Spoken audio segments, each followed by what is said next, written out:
Bellybought Hill is part of a wider restoration programme. We did an in-depth boots-on-the-ground survey of the deep peat areas across our Scottish estates.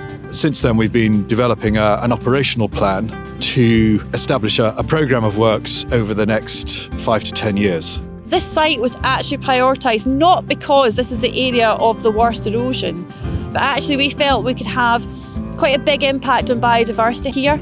So this area is really dry, and it was noticeable for us in our surveys that you come up here and we don't see any wildlife.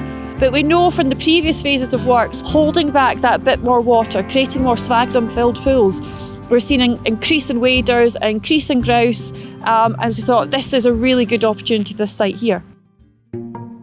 The main challenges to this kind of work is mainly getting out to the diggers, getting fuel out to the diggers every day and keeping them going. Just how remote you are makes it a little bit of a challenge.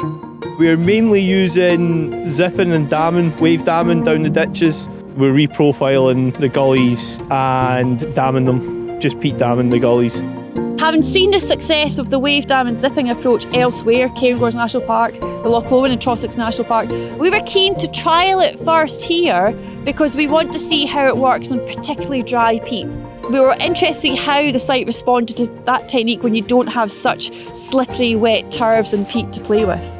We've just looked at some of the work that the current contractor is doing, and within literally a few days we're seeing land that was previously quite dry is now re-wetted, and we're already seeing that as a significant step forward. As part of our programme of restoration, we've developed what we're calling a mentoring scheme, where in any restoration site we're encouraging people who have an interest in peatland to come and experience what that means in practice.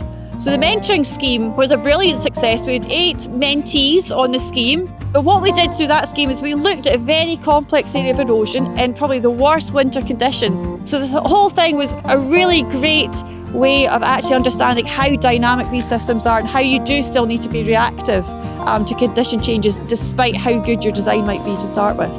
My advice to other landowners in peatland restoration is to say this is a wonderful project to get involved with. There is an immediate gain and benefit to the landscape, but there's also benefits to wildlife, to insect life, to vegetation. So it's hugely rewarding.